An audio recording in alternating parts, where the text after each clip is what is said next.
Crypto. Shout out to each and every single one of you for being here and sharing your time here with me on this Thursday. The market is in an absolute flux, just like yesterday. We have a massive disparity amongst the market. We have green here, red there, green here, red there. Markets going crazy. We do have 10% down on Altcoin, while we have 10% up on Render. That's absolutely crazy. Yeah, the meme coin's getting hit a little harder today than normal. Mantra DAO back to the dumps despite the little flux that we had yesterday, where Mantra DAO did get that 200% pump in the span of honestly just a couple of minutes. You can see it as a 50-minute pump for 200% from Mantra DAO. That was absolutely crazy. We could talk about that. We did go in the Mantra DAO yesterday, but man, what a crazy event that was. I did watch an interview with the CEO of Mantra DAO, and he explained what happened. I'm not 100% sure if I'm trusting the guy. I'm not 100% sure. He's saying the team didn't sell any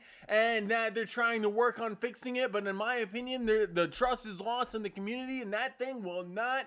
To me, it's unlikely he sees the highs again. If they're doing something about it, why are we not seeing a little bit of a pump-a-lump today? I don't know. But Tau, Hype, HBAR, Bitcoin Cash, Fed AI making moves today, while Move, Jasmy, Mantra DAO, and Farcoin are leading the losers. But let's start what we do every single day, diving on into the chat. April, thanks for being here. We're going to dive on into BTC, baby.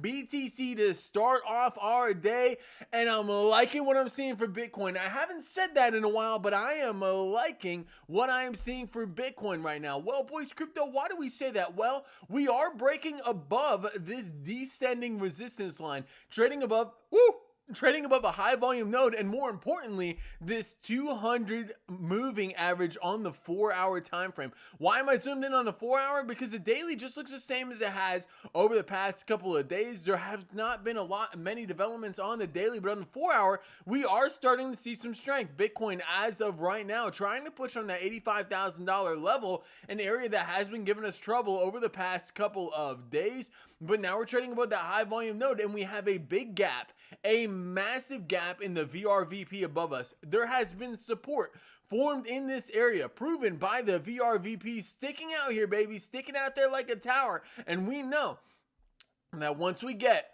above some of these higher volume nodes and those nodes start serving as support, well, we can get that ball rolling off the hill scenario. We start doing that, and we're likely to come up to this $88,000 level. Why is that super key? Because that $88,000 level coincides just perfectly with the daily 200 SMA. So I think the 4-hour is giving us some hints here that we're likely to see some upside for crypto over the next couple of days. Looking very, very good on the 4-hour time frame for Bitcoin. And you can also see it as this. Let's clear this out of here. You can also see it as this. Is this a flag? Is this a flag that's forming on the 4-hour time frame? You know, above the 4-hour 200 SMA, we have a very nice, clean, distinct pole right here. Yeah, we did have a little bit of a whipsaw, and you could argue that this is the pole or this is the pole, but even the conservative target brings you all the way back up here to about $92,000. That can happen for Bitcoin, and it can happen fast. As fast and as miraculous as this dump was to the downside from $110,000, we could see all-time highs again. And we can see that very, very soon. If Bitcoin starts cracking above some of these key levels, what is the level to get back above where I'd be looking for an all-time high retest? Well, first, we're going to need to get above this daily 200 SMA. And then the next line in the sand for going and testing new all-time highs is going to be sitting up here at about $97,000. Well, why there? Because that's our next high volume node. This is where the bears have won out before and sent crypto to the depths. So if we could get above here, if we could get above this $97,000 region and confirm that high volume node as support upon a bounce there, that is when I would be looking for a retest of these highs here at about $108,000 to $110,000. I think that is very, very likely. Now, with as bullish as that sounds, it is going to be a bumpy ride to the top. We have key areas of resistance that we are going to be running flat faced into up here at the daily 200 MA, which is going to be the $88,000 region. We have the high volume node at that $97,000 region, the $90,000 psychological level, and our bearish retrace from the swing high, which is the all-time high up here at about 110,000. We do have that 618 coming in perfect perfectly in confluence with a retest of that $96,000 to $97,000 region. This is likely, even if we get up here, I know the opium in the space is going to go absolutely crazy. We're going to new highs, this is it. But if a lower high is to come in this region right here at the 618786 is the most likely place that lower high is going to come in here on the charts. And what would that look like? Well, even if this bull flag did play out here, we got a little push, retested the 200 MA, came up into the zone and rejected. That is a possible scenario for Bitcoin, crypto, and the entire space. This could happen in the NQ as well, as the NQ and the stock market and the S&P 500 are starting to push to the upside as well. They could see a very similar scenario where a lower high is printed, and then we would have to be forced to look to that lower low. If we cannot get above this high volume node here at about $97,000, could spell trouble for Bitcoin in the near term. It really could. We break this low, and then we've established a new market trend, a trend that has not been established before. Higher high, higher low, lower high, lower low. We make that lower low, and there's a clear market shift, a shift in market structure, and that is not something that we want to see for Bitcoin. Could we still possibly go lower? Yes, we are still beneath that daily 200 SMA. We're consolidating underneath. We are not out of the woods yet. The first level to get above is going to be this daily 200 MA and see if we can pop above there and reclaim this area as support. If we can do that, then we could look for a test up here to that $97,000 region. But there are areas of, resistance where sellers have stepped in. So there is a big chunk of resistance above us. But I will say this.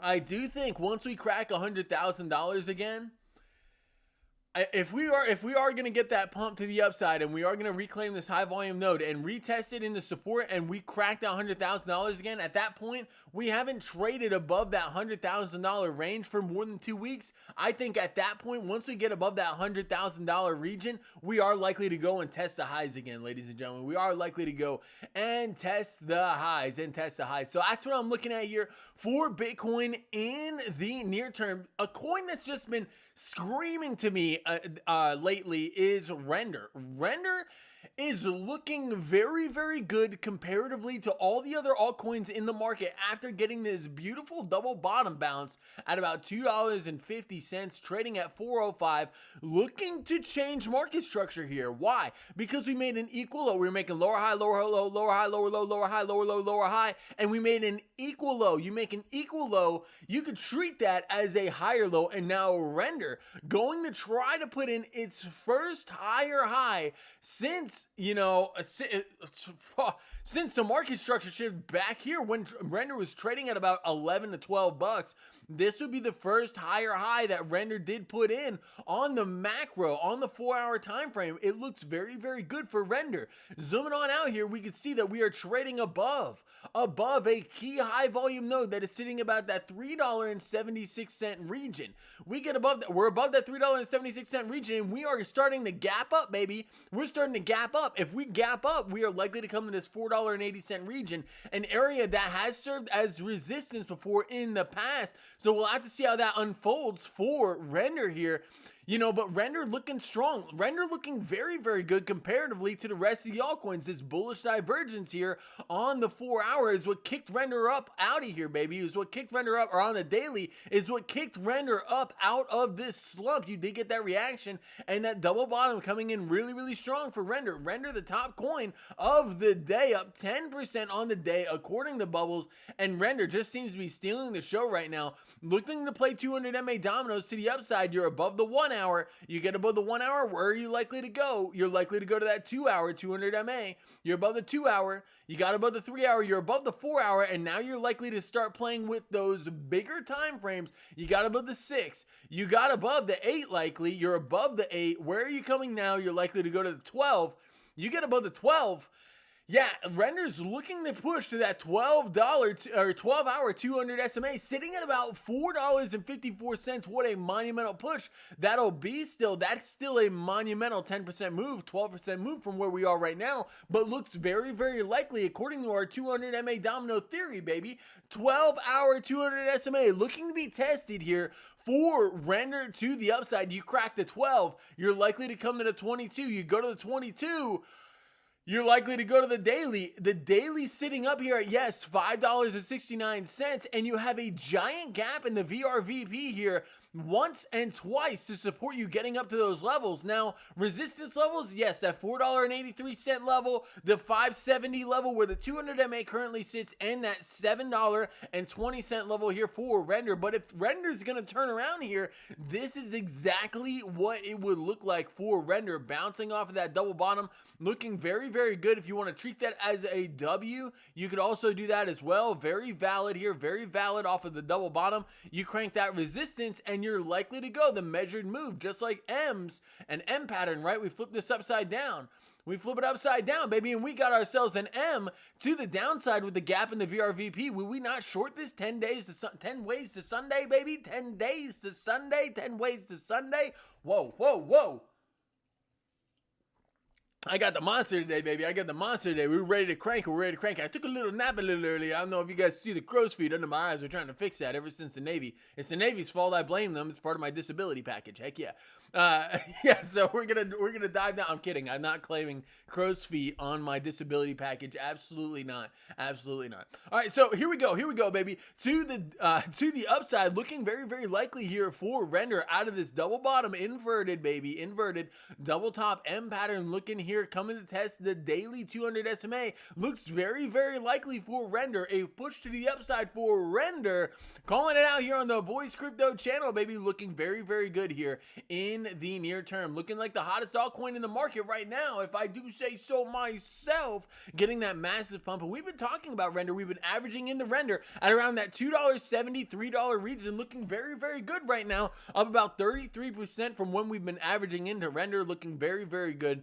Very, very good here. So that's what I'm looking at for render. Another thing I wanted to look at today, baby, another thing I wanted to look at today was gold. Gold making another all-time high today. It feels like every day we come out on the channel, it's like, wow, whoa, gold's at an all-time high. Hey, did you hear gold's at an all-time high? It'll be tomorrow and be like, hey, gold's at an all-time high. Why is this happening? Well, the mass uncertainty in the market right now with the interest rate cuts being a little...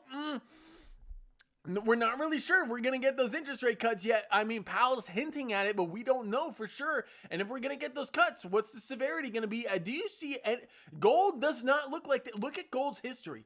Has gold ever been on a steeper slope than back here in 1980?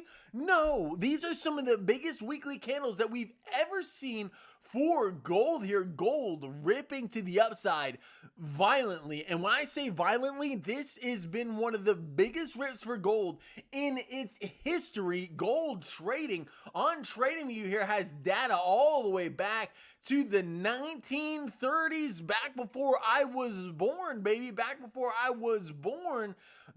Back before a lot of us were born. Good night, 1930. Isn't that like that's 95 years ago. I don't think I have a single person that watches this channel that's over 95 years old. That is absolutely crazy. So yeah, gold going on a immaculate tear with the uncertainty in the market. Fed Chair Jerome Powell being uncertain. We don't even know what these tariffs are going to do to the economy yet. The stock market agrees with us there. Are interest rates going to come in and save the economy, or is Jerome Powell going to hold firm in his hawkish stance that he was hinting at on those Fed minutes? I mean, he did say, hey, I am going to do my job and keep unemployment low and try to keep employment as high as possible. If I need to cut rates to do that, I will do so. But if we don't start seeing those employment numbers, those jobless claim numbers, which we got in today, coming in good, they came in good today. Jobless claims numbers good. 10,000 less expected jobless claims coming in. So why would Jerome Powell cut rates? He doesn't really need to. He doesn't need to. And this data, backs him up in that thesis. He's like, I'm doing my job. I'm lowering inflation while I'm maximizing employment. And although the market may be struggling / trending sideways, these numbers are backing Jerome Powell and saying, Jerome Powell's doing his job. I don't necessarily agree with that. And Trump definitely doesn't agree with that. I think he tweeted out today. What did Trump tweet out today? Let's go on over my X here. My X. Let's dive on in. He tweeted out something. What was it? He tweeted out, I think it was something about Jerome Powell being like, I can't wait for it to be his last day, or his his last day can't be soon enough. I'll have to find this for you guys. This is the White House. This is the White House's page. But yeah, I'll have to find that post for you guys. That mess was super funny. He was like, yeah, he cannot be fired quickly enough. Oh, this is his. Oil prices down. Nope. You sorted this by latest. Yeah, I had to dive on into that, but that was funny, baby. That was funny. I'll dive in. It might have been even on Truth Social. Make a lag, baby, lag. All right, there we go. Woo! But yeah, that's what I'm looking at. I'll have to find that tweet for you guys. That is super funny. I'll retweet it on my X. But yeah, that was massively funny. He was saying that, yeah, Jerome Powell cannot be fired soon enough, essentially. And that made me laugh. It was just super funny because Donald Trump wants rate cuts. If rate cuts don't happen and Donald Trump stays very, very firm on these tariffs, baby, the economy will struggle. In history, we haven't had tariffs without a quantitative easing environment to at least provide a little bit of a buffer zone for them. So that's really, really interesting, and we'll see how that dives on in. Hey guys, let's dive on into the chat. I appreciate each and every single one of you for being here. Sin Nasty Kid MH, so what's going on, guys? Appreciate you being here. All right, let's dive on in. What's up, long time boys crew? New time? Yeah, new time, man. Hey, we had to shift it. We're with the lady now. The lady was on nights, and now she's switching to days. So yeah, this is gonna be the normal stream time from here on out, baby. From here on out, that transition was wild, dude. I don't know if you guys have ever worked nights, but if you ever work nights and then you go to working days, that transition, you have to stay up all day and then you just feel absolutely wrecked, like you had one of those those transorbital lobotomies, yeah, where you get the ice pick shoved in your eye. That transition was absolutely crazy, and I did it a lot in the Navy, you know, back in my younger days before I had these massive crow's feet. But man, I hadn't done it in a couple months since I've been out, and it hit me like a truck, baby. It hit me like a truck. And yes, I use caffeine. Yes, I use, morphine. No, I'm just kidding. I didn't use morphine. But man, I was using caffeine and everything. I could not get my body out of that slump, and now I'm fully adjusted, baby. Feels good. I feel good. I have energy. I'm ready to go here on the New York trading session, baby, at the New York trading session. So yeah, we're going to be coming on 6 p.m. Eastern Standard Time, baby, on the nightly or as many nights as I am able to. And that's going to be the new stream time from here on out, baby, from here on out, going on into the future. So yeah, I appreciate you. I appreciate you guys. Drop your coins in the chat. Drop your coins in the chat. We're going to dive on into some of our altcoins here. Let's have some fun. And hey, some are looking good, some are looking bad on the daily. Let's pull them up. Let's pull them up. MH starting us off. MH starting us off with Flare, baby, Flare. So Flare's really interesting. It did. This was the coin that got released with XRP. I think XRP holders got airdropped this. Am I right? I think. Yeah. Flare got airdropped to all the XRP hold. You must have held it. Yeah, the Flare token airdrop. This was back in forever ago. And a screenshot was taking place. Yeah, so this was based off of the amount of XRP that you had back in 2020, rewarding some of those holders. That's crazy. Flare, baby, Flare. Yeah, I don't know much about the project. I just do remember off top of the dome, that it was paired with XRP. One of the strongest coins in the game over the past couple of months. I will say that for XRP. And we'll dive into that a little later. But hey, you did get this coin for free. That is true. Back here, is there a little bit of a... There should be a little more price history to this. Yeah, there is. Here we go. So Flare, it's no secret. No secret is down in the dumps, right? It is what it is. This thing went on an absolute ripper when it got released back here 2020, 2021, got all the rage, and now we're back at, zero. But is that even accurate? Yeah, it is. Wow, got released on Kraken, the dump, massive dump, and now you're in the depths. Okay, with that being said, Flare doesn't need to return to all-time highs to make you some money, baby. You are trading at a penny comparatively to something that traded at, $1 before. $1, I think I saw in that last chart. That's crazy. That's crazy for Flare. So let's dive on in here and see if we can find a little bit of opportunidade, baby. Opportunidade. So, MH, I appreciate you dropping the coin in the chat, man. Let's dive on in. All right, so on the daily, what I am first noticing here on the daily is this very, very nice bullish divergence that is forming on the chart. Let me expand this here. I'll collapse the stochastics. All right, so stochastics are pointing down, not the best sign, but hey, that's just a stochastic RSI. I put precedence. What do you call it? Prioritize. I prioritize the RSI over the stochastic RSI every time. I do, baby. I just like the RSI a little better. I feel like it's a better indicator, and stochastics are based off momentum, but the RSI really allows you to see divergences. Some people like divergences on the stochastics. To me, I just don't see it. I don't see it as clearly. I like the RSI a lot. I like the RSI a lot. You do have a clear downtrend here for flare while you have a swing across the RSI. Yes, the RSI indicator is still swinging down, but not as steep as price action. And that's good. That's showing us that the bulls are stepping in. That's showing us that bigger money is stepping in. Although there is sell pressure here, there has been sell pressure. It shows whenever the RSI starts to give us divergences, that hints to us that maybe not as many people are buying, but the quantity and the volume and the buy orders are larger that are buying this token up, baby, that are buying this token up. So that looks okay. So this divergence does suggest that you're going to crack this high before you crack this low, sitting at about a penny flat here and about 2 cents. So you're in this la la land area between this high volume node between 2 cents and about cent and a half right now. You did get the reaction of the bullish divergence. Looked very good there. Looked very good. The stochastics here, if I do extend this, do need to start curving. If the stochastics don't start curving, it could mean a little trouble here for flare in the near term. You did get a substantial amount of selling pressure as proven by these wicks right here. As proven by these wicks. And those wicks almost came up to the daily 200 MA. Kind of crazy. So what am I looking at now? Well, I have to zoom in on the smaller time frames. And you're going to have to look at the 4 hour. And you got to have this 4 hour 200 SMA hold for you as support. Just like you start playing 200 MA dominoes to the upside, you'll start playing it to the downside. So you just crack beneath that 1 hour 200 SMA.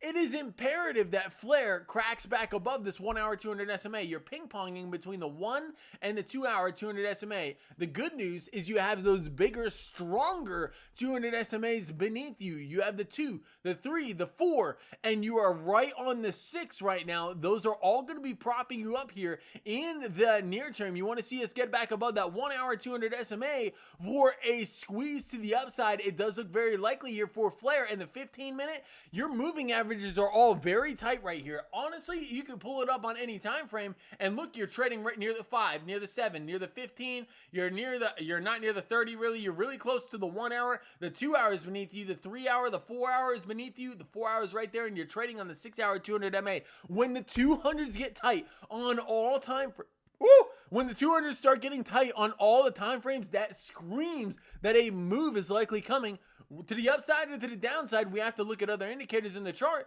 to get to get a bias on where we think it's likely to go. But regardless, there is likely a move coming. These 200 MAs don't often overlap like that. And if you can get a move to the upside and they can start fanning out like an alligator mouth, that's exactly what you want to see. That's exactly what you want to see here for flare. Let's zoom on out on the weekly. Did you come back to a key area of Fibonacci? I don't think you did. No. That came way too deep, didn't it? It did. That's what she said. That's what they say. Way too deep. No jokes like that here on this channel. No, sir. No jokes like that.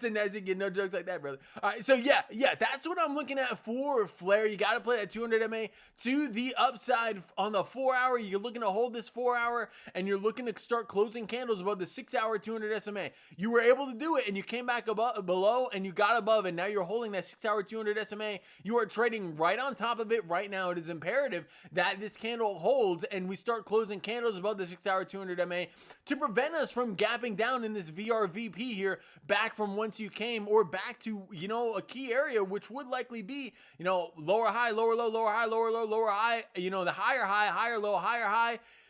You could say that on the macro that this is going to be your next lower high or higher low. And this would come back down. This was a perfect 786 retrace. That is true. 786 retrace. Could you get a deeper retrace to the 786? It's possible, but that reaction for flare is relatively strong. what I could tell you is that it's very tight right now. It is very tight right now, and it's going to be heavily dependent on BTC, on Bitcoin. Flare is still a top 100 coin. All these coins in the top 100, 9 times out of 10 go in cohesion with what Bitcoin decides to do. If Bitcoin remains flat, that gives altcoins a little bit of independence, which we've seen today. Bitcoin's traded at less than a $1,000 range, and that has allowed the altcoins to start deviating away from one another and showing what coins, what projects are the strongest and the weakest in the space right now. So Flare looking okay. Flare looking okay. I will say a move is likely coming for Flare. I have to be biased to the upside. Why do I have to be biased to the upside? Well, you had a strong reactionary move. The 4-hour 200 SMA is currently holding you right here. You're getting a bullish engulfing candle here. The RSI is reset on the 4-hour, curving to the upside, and the stochastics are below that fair value 50 range. I think Flare is looking for a squeeze to the upside, baby. I think it could happen. I think it can happen very, very fast. Look at this. These candles for Flare are no joke. Look at that candle. A 63% 4-hour candle is no joke. That speaks to the volatility of not just Flare, but this space in general is crazy volatile in the altcoins, especially right now at heightened market uncertainty with these tariffs and everything that's going on. It has been massively affecting the crypto market. So just something to keep your eye out on for Flare, baby. Flare bouncing off that 4-hour 200 SMA, and you want to start closing candles above the 6, baby. You want to start closing candles above the 6. You add that layer of support, and it would look very, very good for a juicy long there for Flare. That's what I'm looking at, MH. That's what I'm looking at, brother. I appreciate you dropping that on in the chat, baby. In the chat. Thanks, Lily, for being here. I appreciate you. I appreciate you. Let's refresh this up here. Let's refresh this up, baby. All right. We are up to date on the chat. You guys want to go over coins? You guys want to go over anything in the stock market? Let me know. Speaking of the stock market, let's take a quick glance at the NQ. Want to look at the NQ right now? Why do I want to look at the NQ? This is a crypto channel, baby. This is a crypto channel because Bitcoin and crypto has been trading in tandem with the stock market over the past couple of months, and now the stock market showing massive weakness, starting to close candles below that daily 200 SMA as we have when back here. This is the 2022 correction slash crash, whatever you guys want to call it. I call it a correction here for the NQ. We fell beneath that daily 200 MA, retested it to the downside, retested it, and then you started that mini bear market that we had here. Does that not look very similar to what we're seeing right now? We fell beneath, retested, we fell again. Are we going to retest this again as this 200 MA starts curving to the downside? That's not what we want to see. But with heightened uncertainty in the market, we have to keep it on our radar, and that's definitely a possibility. And I find it very difficult to believe that Bitcoin, even if you go back and forth between these charts, here, do they not look very similar? I will be honest, Bitcoin's looking better than the NASDAQ right now. That is very, very true. But these charts look very, very similar on the daily time frame. You go back and forth, it's the same chart, baby. You have that double top to the downside. NASDAQ, double top to the downside. You retested the 200 MA. Bitcoin did something very similar. You retested that 200 MA to the downside. And now here we are coming up and trying to retest that again. Bitcoin starting to deviate a little bit from the stock market. That is strength right there. That is strength. If the stock markets get a rally of a day, we could see a rally of all rallies for Bitcoin if it does start showing some strength here in the near term. In the near term, baby, it looks very, very good. Sitting above this high volume node for Bitcoin, and the NASDAQ still struggling here on the 100 E-minis futures. And, you know, for the NASDAQ, same thing. Just like anything, I don't need to be looking at the, at the coin, at the project or anything. I don't even need to know the name. But what I can tell you is any asset like this that's bouncing on 200 MAs, getting really, really tight with that 21 to the 200. Lifer Vision, baby. Lifer Vision. Shout out to the Crypto Lifer. Teaching me a lot of what I know, baby. A lot of what I know. Made me a lot of money in the space and is an overall great guy. Give him a follow if you guys don't follow the Crypto Lifer, baby. But yeah, shout out to the 99 for all of you guys that are in here. But yeah, it looks okay for the, for the NASDAQ above that 1 hour 200 SMA. You'd be looking to come to that 2 hour 200 SMA and crack above that. That would be the next big leg, and you're trading below the 3, the 4, the daily, so you have mega resistance above you for the NASDAQ. You got to hold that 1 hour. You break the 1 hour, and you're going to fall pretty quickly back down to these lows, and that's not what you want to see for the NASDAQ. And for crypto, honestly, you want to pray that that doesn't happen. I don't see a world right now. I really don't see a world right now where Bitcoin meteorically moons while the NASDAQ starts dumping, because the fear in the space, the fear in markets abroad, everywhere are going to run the things that they deem as safe. I don't think Bitcoin's there yet. I think Bitcoin is one of the safest things to own in the world. There's 21 million. There will never be any more. I get that. I understand. But I don't think the world has that grasp yet. I don't think the majority of people feel that in the world yet. I think people are still going to run to things like gold, and the markets are speaking the truth right now. And gold hitting all-time high after all-time high every single day. It is apparent that gold is that safe haven asset that people are needing right now or feeling comfortable with, reaching an all-time high today of about, wow, not even about $3,357. What a meteoric rise to gold. Just the other day, we were like, wow, gold broke $3,000. Can you guys believe that was a week ago? Gold broke $3,000. Can you believe it, guys? That's absolutely crazy. We're above 3,000, and now we're 10% higher. Wow. What a meteoric rise for gold, baby, for gold. House on decks for Sin Nasty Kid. I appreciate you, brother, diving on in the chat. Hey, MH, absolutely, man. If you want to go over anything else, let me know. All right, so on Deck Screener, the place to go for things that you cannot find on TradingView. If you can't find it on TradingView, that means that it's, either a newer project or something that, I want to say a meme coin, a newer project or something that hasn't really got an established reputation yet, and that's why it's not on TradingView, because TradingView has some processes it goes on before you get those releases, baby. You get those releases onto the TradingView platform. So let's dive on into it. House, baby, house token. Hey, look, I have heard of this before. This was the one that we went over this a while back. This is the one that aims to take advantage of a supposed housing market crash. Yeah, going all over the website. I remember looking at this. Search a dream house. One house equals house. Yeah, it's. I thought the pitch was really interesting. Really interesting. It's no secret that the housing market is absolutely crazy. Yeah, they got a lot of memes on X. Yeah, I do remember looking at this. Pretty interesting. You have over 500,000 in liquidity, they say. Yeah, they do. They have over $500,000 in locked liquidity, sitting at about $9 million in market cap. And if you believe in the project, you gotta. To me, you broke trend here. You really did break trend here on this rising channel. You retested it to the downside, so you're looking at some kind of bullish divergence right here that would kind of kick you out. Let's see if we can get the RSI indicator up on this. All right, on Deck Screener here. So yeah, you're looking for some kind of bullish divergence to kick you up on out of here on the 4-hour time frame. And look, it's not even that old. This project came out about 3 weeks ago on March 24th of 2025. So this is something that is likely going to have a lot of volatility here in the near term if it is going to pick up steam, even if at all. And when I talk about volatility, I'm not talking about volatility that we see in the crypto market normally. I'm talking about 70% dumps, 70% pumps, 200% pumps, 90% dumps, things of that nature. And what's cool about Solana, I know Solana gets a bad rap, but there's this agent called Anti-Rug, and we do this all the time, baby. Anti-Rug, baby. Anti-Rug AI.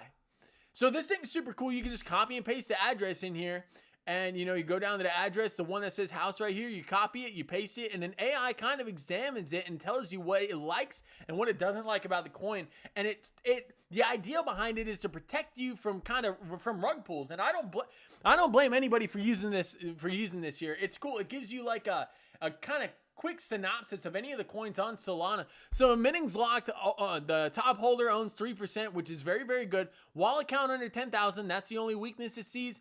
And the top 10 holders own 15.9%. That's not bad. Comparatively, there are a lot of coins out there where the top holders own like 50, 80, 90%. And people will be like, wow, this is the next Bitcoin. This is crazy. If I will say this, if you're one of those investors that is looking to find that 100 to 1000x, you're not going to find it here. You're not going to find it on CoinMarketCap in the top 10, 20, 30. You're not going to find a 1000x up here. These coins cannot 1000x. You'd have to get to $1 trillion market cap in the top 55 for a 1000x. Unlikely for a lot of these projects right now in the space. You'd have to go up and compete with Bitcoin from a 50 spot. Could it happen? Sure, it could happen. Sure, I guess it could happen. The odds are very low, but for House here, if House did pick up, it's nothing for an asset to go from 10 million to 100 million. That's a 10x. A billion would be a 100x, and that wouldn't even get you up here in the top 50.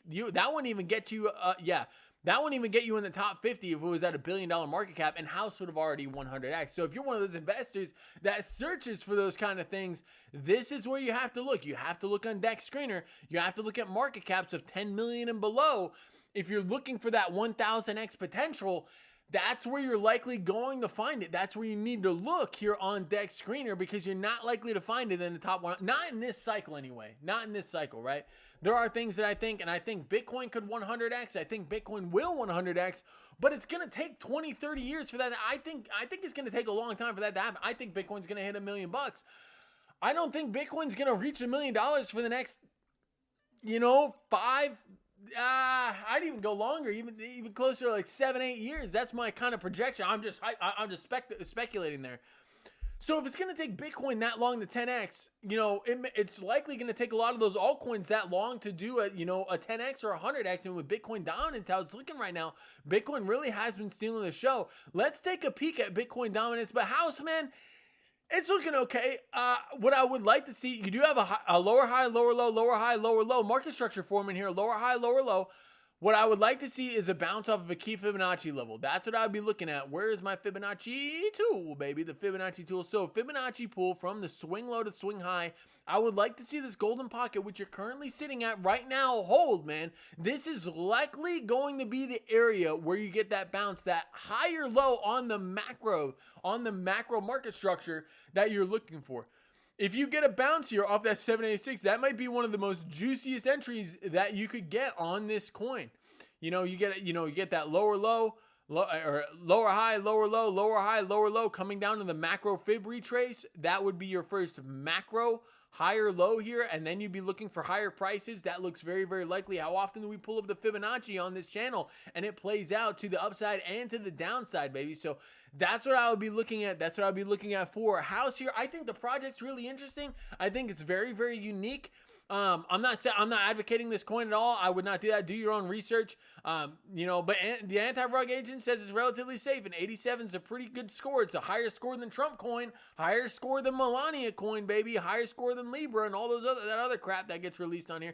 But hey, what else was released on here? I know I talk a lot of crap about Dex Screener sometimes, but this is where the coins start. You know what else was on here before we got on TradingView? Sui, Hyperliquid. Some of those hotter projects in the game came out on this before it was ever released on TradingView. The people who got into those projects while it was on Dex Screener made monumental amounts of money comparatively to the people who got in on TradingView, because the reputation wasn't established yet. This is where you have to look if you're looking for those 100 to 1000 exits. So that's what I'm looking at for House Coin, man. I think the project's really interesting. I actually have this one written down in my notes here. I'm keeping track of this, man. I'm going to keep track of this, and I'm going to dive into the white paper a little more and see what they truly have to offer. But ultimately, this is a play on a housing market crash and, hedging against that, hedging against the ability to hedging against housing market prices falling and collapsing like they did back in 2008. And I understand the premise, and I think it's interesting, man. I think it's pretty interesting. I appreciate you keeping that project on our radar, baby, on our radar. All right, diving on into the chat. What do you guys want to look at? MH wants to look at Rare. Yeah, absolutely, man. Let's dive on in. I appreciate you. Manuth, I appreciate you, man. Thanks for the sub. I thank you. All right, yeah, glad you're here. Glad you're here in the chat. This first time seeing you, man. If you want to look over something, let me know. XRP coin coming your way, man. XRP. We'll dive on into that right after we look at Rare for MH, baby. We'll go in order here on the channel. Don't spam anything. Don't spam anything when I say that. I know, But yeah, we'll dive on into Rare, man. We'll dive on into Rare. But yeah, we'll take a peek at XRP for you, man. I appreciate you diving on into the chat. All right, Rare coming out. Looks like it came out this does have a little bit of price history here on the daily. So here's a good example of something that we talk about here a lot on the channel. shorting things, shorting coins when, you know, they're off this far from their highs does get a little dangerous. Why? Because the reactions, the short squeezes to the upside can be very, very violent. You start falling, you get these short squeezes. These candles are no joke to the upside, and 43%, you know, to the upside, that would squeeze and liquidate anybody that was using above a 2x leverage position on perpetuals. Down here, you squeezed on the daily a 200% squeeze in 3 days to the upside, liquidating honestly almost anybody that was in any position for the past couple of months in the span of, this was just 48 hours, and it could have been even smaller than that depending on the time frame. Yeah, this is just in 48 hours, a massive squeeze to the upside for rare. So what am I looking at here? Well, I do acknowledge that you did make a massive move, and you know, on the bigger time frames, this was although it can be considered a lower high right here, and I do still see it as that. On the smaller time frames, lower high, lower low, this would be your first higher high, and this would be your higher low. You need to start pushing up right here. You do need to start pushing up and start creating that higher high. Let's see what kind of Fibonacci we came back to, baby. Let's do it. Not you, baby. Not you. I say baby a lot. I'm working on that. All right, so coming back down to the 886 Fibonacci retrace. The key area to reclaim right here for rare is this high volume node area. Let's get rid of this fib. It doesn't help us too much. Yeah, we did bounce off the 886. Looking okay, but you do have key areas of support right here and here for rare. And you need to reclaim this high volume node at about 7 cents. Why do we need to reclaim the high volume node at 7 cents? Because this is the area where bears have shown not once, twice, 3 times that they are in control, 4 times that the bears are in control. This high volume node shows you exactly where the largest amount of this, and this is the visible range volume profile. You can pull this up on indicators, VRVP, baby, VRVP, visible range volume profile. This is what you're looking at. Change the settings to 244 from 24, so it looks a little neater on your chart. Because if you don't do that, it'll just like giant blocks, giant blocks, very, very hard to read. But that's what I'm looking at, baby. That's what I'm looking at. You need to reclaim this high volume node at about 7 cents. I don't see a high likelihood trade scenario here in the near term. I would need to wait for a little more price action. These squeezes to the upside are absolutely nasty, and if you end up catching one of those, man, that could be some of the juiciest. That could be some of the juiciest gains that you see in a leverage trade that, you know, could possibly happen. Wow, well, I'm still blown away at that 244% pump in 200% pump in 2 days. That is absolutely wild for any asset. This is the area. This is your line in the sand. This 7 cent region. What you would like to see here is a push back up into this region as the stochastics reset. These will start curving, and on that push to the upside, you start trending sideways here. On that push to the upside, if you could push back that high volume node and convert it into support, baby. Convert this line here, this high volume node, into support. That will show you that the bulls now have control of that point of control. Where's the point of control? The maximum height of the VRVP. That's the point of control. The bulls retake that, and you get a bounce here. That would be very, very likely for continuation to the upside. You could put a stop beneath here and feel very confident that your trade is going to play out to the upside, because you have that area, that high volume node, that point of control area that is likely going to serve as a support zone. Also, if you push up there, you're likely to play 200 MA dominoes to the upside, baby. 200 MA dominoes to the upside. You do need to start seeing, whoa, come on, TradingView, work with me, baby. What is going on? You do need to start playing 200 MA dominoes to the upside. Right now, you're falling beneath 200 MAs. That's not something that you want to see. You want to start reclaiming this red line on multiple time frames, even starting down on the 1 minute. You claim the 1 minute, you're likely to go and test the 5. You lose the 1 minute, you're going to test the 3, and then the 5, and then the 7, and then the 15, right? 200 MA dominoes to the downside. And now you're losing the 30. Are you going to lose the hour? You lost the hour. So now you're beneath every 200 MA on all time frames. On all time frames, I believe. Yeah. So there's really nothing holding you up here.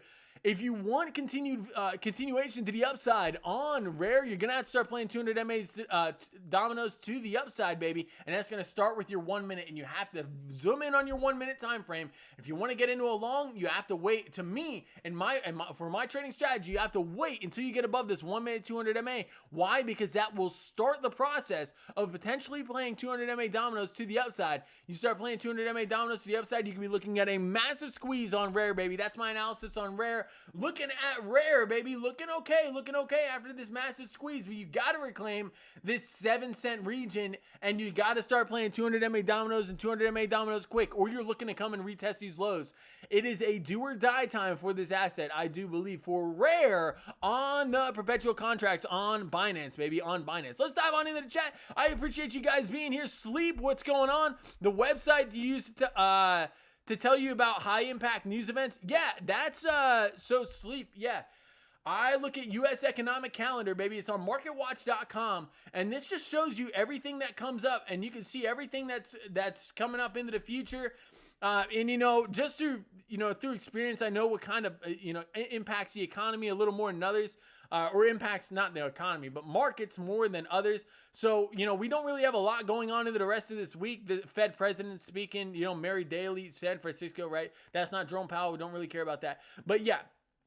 So you get the data, and it will put the projections right here for what's expected, right? So, when next week comes around over the course of the weekend, when Monday hits, we'll get our median forecast, and that'll be in this column right here. And then you'll have the actual when the data comes in at this time exactly. So when this time comes around, you just start smashing this refresh button right here, and then you'll get your data, which will be really cool. And then you could go on to the X page of whatever, whatever the Fed president's X page or whatever, and you could see the full analysis, right? But if you want a quick screenshot synopsis, you can say, hey, this is what we were forecasting, and this is what we actually got. And that difference is what impacts the market. Not the number, not the actual number itself, but the difference between what economists were predicting and what actually occurs. So yeah, marketwatch.com, that's what I use, man. That's what I use. And I've used it forever, and it's a really nice site to be able to go through macroeconomic events.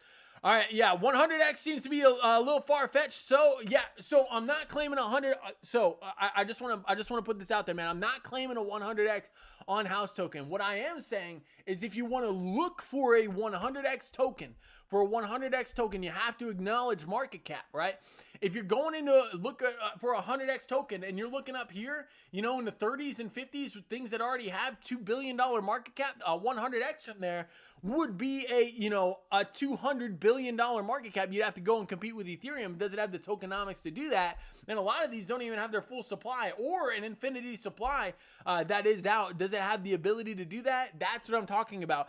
So when you go, when you're looking at house token that has a $10 million market cap, way easier for a $10 million market cap coin to turn into $1 billion than it is for one of these coins to take on Ethereum. In my opinion, it's way more likely that house token were to get that 100x just based off of market cap alone. I don't know a lot about the tokenomics, man. I'm not advocating for that. But if you want to look for, if you're an investor that's like, I want to find a 100 or 1000x token, to me, if you want to do that, in the coins that I'm invested, I don't think Bitcoin's going to 1,000. I don't know. I don't think the money's in the system that could possibly support that. But if you're looking for 1,000, you can't be looking at things that have a $10 billion market cap or, a $20 billion market cap. And for a lot, I know everybody hates it, but XRP to the $10,000, it's impossible. It won't happen. Why? Because you have a $120 billion market cap. If that were to happen, you'd have tens of trillions of dollars in XRP. And that to me seems very, very unlikely. Tens of trillions, hundreds of trillions in XRP if you're going to get that $10,000 price target. So, or what people, I see people saying on X, but that's all I'm saying with that, man. If you want to look at, and I'm talking about meme coins or anything they want, diving on into 100, 1,000, 10,000 X's, you got to find things that are very, very low in market cap if you are going to see those kinds of returns. All right, diving on in. We wanted to look at XRP, baby, XRP. Let's dive on in. I appreciate you diving on into the chat. Maneth, I appreciate you, man. I appreciate you. XRP on XRP, you wanted to look at XRP, or okay, I got you. I know if XRP coin or something different. All right, so here we go. XRP. All right, man. I've been over XRP a couple times on the channel, and please take this with an open mind. I look at charts as unbiasedly as possible. I really do. In other words, I really don't care about, when I'm looking at the charts, I'm not looking at tokenomics. I get it, like new financial world order kind of thing. But the charts, when I'm looking at the charts, I'm not talking about tokenomics at all. You could have the best chart in the world, right? You could have the best chart in the world, as proven by Mantra DAO here, you could have a really, really good looking chart, a parabola to the upside, and you could just get an absolute rug pull.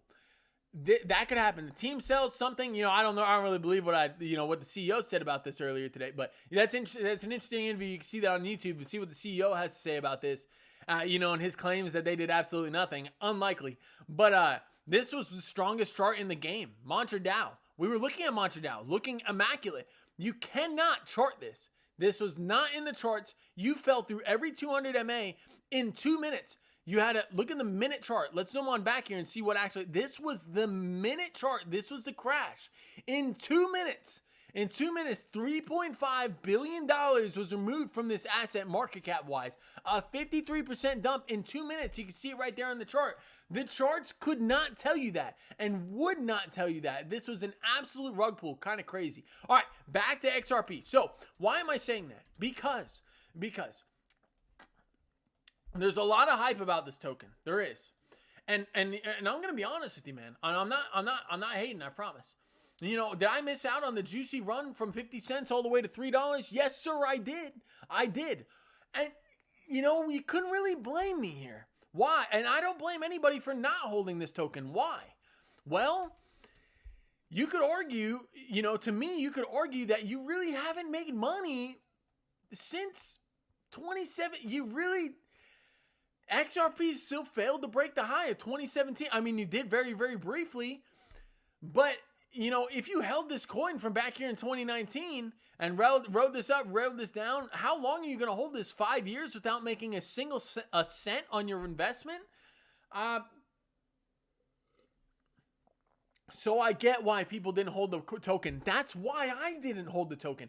I have family members that made immaculate money in this space, in the XRP, and I was happy for them, and I am happy for them. Now here comes the hard discussion. Here comes the hard discussion. This is true. The chart on XRP, I have to say this. It looks a little weaker than I feel like the rest of the space looks. Why? Because a lot of the altcoins have been massively beaten down and showing massive bullish divergence. XRP showing bullish divergence, I acknowledge that. When the altcoin season takes off, and I believe that that's going to happen very, very soon, and we'll go into that in a moment. XRP, baby, XRP, it fell beneath the 200 MA and you reclaimed it. There's a lot of hype behind this token, and for the most part, and I'm just going to go over technical analysis here, but I'm just speaking from the heart here. For the most part, a lot of people don't even know what this token does. A lot of people just see what they see on Twitter. Oh, this thing's going to $10,000. It's impossible. It's not going to happen. I will say that. I mean, I'm not going to say it's not impossible because it's crypto. Anything's possible, baby. But yeah, but people would ask to get. I guarantee you, back here, people didn't think that this token, when you were trading at $3.25, you would see a 20-cent XRP again. A lot of people didn't think that. So the people who don't think that that can happen again, and I'm just putting this on your radar, the people who don't think that can happen again, and who haven't, I'm saying this for people who are in the money. If you have not taken XRP, profits in XRP, in my opinion, you don't know what you're doing when it comes to trading. If you're a trader, you have no idea what you're doing when it comes to trading because you had a 4x opportunity, and if you were on leverage, you made immaculate amounts of money, and if you didn't take any off the table, that's gambling at this point, baby. Why do I say that? Because unlike a lot of other tokens, XRP has these giant gaps in the VRVP beneath us right here, and right here. Oh, I don't know if you guys see that. Can you guys see that with the... Yeah, you can. All right. So yeah, you have these big gaps beneath you. Why does that concern me? Well, that shows me, I'm not saying that there's not buy orders there, but there's lack of buy orders here, and it tells me that this was likely a short squeeze event to the upside where people just got liquidated. It wasn't necessarily people buying more, it's people getting stopped out or liquidated out of their short positions. So these areas down here, at about $1.47 and $1.12 have not been back tested yet as proven areas of support, and that screams risk to me. And there's going to be people that argue, oh, Boys Crypto, this is one of the best opportunities for XRP, the best price. It could be, and I'm not taking that away from the XRP community. Shout out to you guys. One of the only communities that has really, truthfully, on spot made money in this space besides being in Bitcoin. Look at the Ethereum community. Absolutely devastated, right? But XRP is still doing very, very well from the lows here in November. Brad Garlinghouse sitting on the, the crypto subcommittee, the committee for Donald Trump. Very, very interesting. So yeah, you do have this shoulder, head, right shoulder that did break down to the downside. The bulls did step in and kick you back up. The moving averages right here, the 21 and the 200 are getting tight. And I've said this on the channel over and over again. The difference between me being a bull and bear is often the daily 200 MA, but for XRP, it has to be this high volume node. This high volume node. If the bulls cannot reclaim this $2.41, this is the area where there was last contention in the price, where the bulls and bears were equal, where they had equal strength. We had the dump to the downside. That shows that the bears won in control there. So this area is going to serve as resistance until proven otherwise. You do have a support area right beneath you, that daily 200 SMA. The stochastics could curve here, and you're at the 50 line for the RSI, so it's looking okay. But XRP is heavily tied to Bitcoin right now. So, and you know, it really hasn't been arguably since November, but it has been trading that way for the past week, 2 weeks. XRP has been trading very, very in tandem with Bitcoin. It is very important that XRP gets above this $2.41 level, because that is the area that the bears have won in the last contention period. I will be looking for this. If I was an XRP longer, if I'm looking for a long in XRP, I would have to wait it out. Either wait for a bounce off that 200 MA, in my opinion. Again, not financial advice. This isn't financial advice, baby. This is just my opinions on the market. My opinions on the market. And I would be saying the same thing about XRP if it were anything else named up here. Anything else. I'm just looking at the candlesticks on a chart, baby. So yeah, that pump to the upside and a retest of that high volume. I want to see that the bulls have control here. I want to see the bulls reclaim the high volume node zone at about $2.41 for continuation to the upside. Unless I see that, I have to be cautious here on XRP. Why? Because nothing else shows this kind of uncertainty. This uncertainty here. Everything else has high volume nodes that you could look at and be like, oh, this is a likely area where buy pressure is going to come in. XRP has none of that. None to the downside, baby. And that's what concerns me about XRP. I'm not saying it can't do numbers. It could rip to all-time highs for all I know. It could. We could bounce here, get above this high volume node, retest, and then we could completely forget about these gaps in the VRVP. Could happen. And you know, it's crypto. Anything could happen. But I have to acknowledge that these gaps in the VRVP are heavily concerning to a trader's eye. To a trader's eye, it really is. That's what I'm looking at for XRP. I need a little more price action. I want to see this 200 MA on the daily hold, and you keep closing candles above the daily 200, and the 21 start curving to the upside. You may need to wait a little bit for these stochastics to reset and get that curvature. I would wait for that blue line to cross your mark line, that orange line right here. If you zoom in on the stochastics, you can see that once this blue line starts to cross, you know, that would be kind of a momentum shift for XRP that would look very, very good for a potential squeeze to the upside. But you need that. When the RSI crosses right here, you can see right here, the blue line crosses orange line, you get a pump. Blue line crosses the orange line, or blue line crosses the orange line to the downside, you get a dump. To the upside, you get that pump, right? So the stochastic RSI is a very powerful tool when you're talking about momentum. And right now you're crossing to the downside. You need that line to curve to the upside on the stochastic RSI for XRP for an attempt at that high volume node at about $2.41, man. That's what I'm looking at for XRP here in the near term. Please don't hate on me if you're an XRP bull. Please don't. Please don't. I understand that the tokenomics in the space are very, very strong, and this is has been one of the strongest performers. But there is, to me, this concerns me. This concerns me greatly.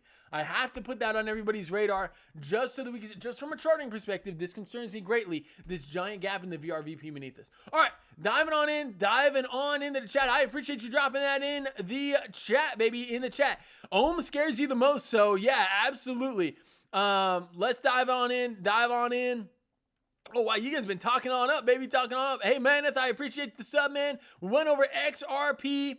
Yeah, been fun playing with the highs and lows. Nasty kid, man, you've been putting a lot of interesting projects on my radar, baby. I appreciate you. I appreciate you doing that, man. You know, if it wasn't for you, I wouldn't have even looked at some of these coins, and I like some of the projects, so I appreciate you. I like House Token. I'm going to dive into that and do a little bit of a deeper dive and see what it's really all about, but I appreciate you, man. I appreciate you. Starting with that strong score on the AI anti-rug, on the anti-rug agent, looks really, really good from the AI perspective. I'll take a deeper dive into that, man. I appreciate you. Ohm scares you? Yeah, so I think Mantra DAO, for those of you who don't know, MantraDAO had a massive crash. One of the hottest coins in the game it was the hot. I'll go down and say that. Even more so than XRP. This thing went on since November, XRP went on a 5-6x. This thing went on a comparable run in about 105 days. Isn't that crazy? And in 2 minutes, it was wiped out. This, the CEO said it could have been a liquidation event, people transferring wallets, and they were asked about over-the-counter sales, things of that nature. This is why it's very important to do your own due diligence on your projects. And I don't think the entire community saw this coming. My heart goes out to any of the MantraDAO owners. This was a slap in the face to the crypto industry, and the owners, the team, should be ashamed of themselves for letting this happen. That, to me, something could have been prevented from this happening. There's something wrong with the tokenomics of this coin, in my opinion, to see a 90% dump to the downside on a multi-billion-dollar asset. That is wild to me for MantraDAO. I don't know if we'll see a recovery from this. I don't think we will. I'll be honest. Seeing this makes me lose trust. If I look at a chart, right? If I look at a chart, and somehow, some miraculous way, this rallies to the upside, forever, right? Forever. We get something like that and we go to all-time highs. Forever, people are going to look back and be like, what happened here? What happened here? And that dive into what happened without a clear, concise answer from the team and direct action and accountability, that's going to keep investors on the sidelines. I know there were a lot of institutional adoption partners on this thing. This thing was absolutely massive. Had bullish catalyst after bullish catalyst after bullish catalyst to the downside. They have some explaining to do. Now, without a good explanation, and I can't imagine one that comes up out of nowhere that they could talk about this and convince everybody that, oh yeah, that's okay. I don't see that happening. I lost trust in MantraDAO just seeing this candle. And to be honest, I don't even know what happened. But seeing a candle like this, a 90% drop on one of the hottest assets in the game, to me, I can't get behind it. I can't get behind it because this took the trust away from the people, and people will move their money from MantraDAO. Some people are just going to hold it because, screw it. I'm down 90%. I'm down 90%. May as well hold now. I get that. I get that mindset, but man, what a devastation to the MantraDAO community. My heart goes out to anybody who owned that coin. All right, diving on in, baby. Diving on in. Hey, I appreciate you, Kaito and Pi, but scary still. Yeah, Kaito and Pi have been absolutely crazy. Sin Nasty Kid. Yeah, to the downside, man. To the downside. It is what it is. For Move. Hey, so I appreciate you, man. I appreciate you. Move. I did not see that, brother, but I got you. Move on in for so, baby, for so. Yeah, if I ever miss your chat, just type it on in again, man. I appreciate you. Move was a really interesting project and acquired by the World Liberty Financial Wallet by Donald Trump and his team. And much like a lot of the other projects in Donald Trump's wallet, they've just been going on a nukage to the downside. Now, you can look at charts and be like, wow, it just keeps going down. It's going to keep going down. That is not the way you want to look at these coins. If you're looking at something that is in a straight downtrend, the best trade that you can make, shorts are not what's going to pay you massively here. Because at some point, okay, I'm not going to say that. They could. At some point, you're going to get a squeeze to the upside. A big squeeze, like right here. A big squeeze to the upside, taking out, almost a month of liquidity right here on a single day for Move. This thing can move, right? Play on words, baby. A move can move massively to the upside and squeeze, and you're getting very, very gappy here in the high volume in this VRVP. You can get a squeeze out of there for Move. So let's dive on in here. You are forming a little bit of a bullish divergence here on the 3 hour, on the 4 hour. That does look good here for Move as you are starting to create a higher low here. And this is very slight here on the RSI while you are making lower lows on price action here. I do acknowledge that. That looks pretty good here for a little bit of a reversal. You got to start playing 200 MA dominoes, man, to the upside. And the 1 hour 200 SMA, good night, is so far above you. That's crazy. So you got to look at your 1 minute. That's where I would start. Your 1 minute, you get above the 1 minute, you're likely to come and test the 3. We got above the 3, and we could not hold above, and you dump below. I would need a little bit more price action here, man, in the near term. Right now, you're in a very clear and established downtrend. Now, you could place this in a falling channel right here. You have multiple touches. One, how many touches does a trend line need to be valid? In my opinion, 3. 3 touches, baby. 3 touches. You have 1, 2, 3, 4, and this is the 5th time, right? And now you have 1, almost 2, no, 2, 3. This is 4, 5. This looks like a very, very nice trend to the downside, a falling wedge. Falling wedges break up 66% of the time, or 68% of the time, something like that. 2/3 of the time, these things break to the upside. Now, that would lead to a massive squeeze for movement here on the 1 hour time frame. It looks very good, especially with the bullish divergence that you can see here on the 1 hour move, maybe looking to turn around here. Very true. I will say this. Remember I said 66% of the time they pump? That is true, but what happens the other 33%? They dump massively to the downside, and they dump hard. They dump parabolically hard. If we flip this upside down, and we saw this on Bitcoin, it'd be a rising wedge, right? Or any other asset, it'd be a rising wedge looking to dump to the downside. And that's what we would be looking at and speculating on here for a move that's inverted, right? So that looks very, very good for a pump to the upside. However, you get above this, you get above this rising wedge, reflip it to support, and you could go on price discovery to the upside, baby.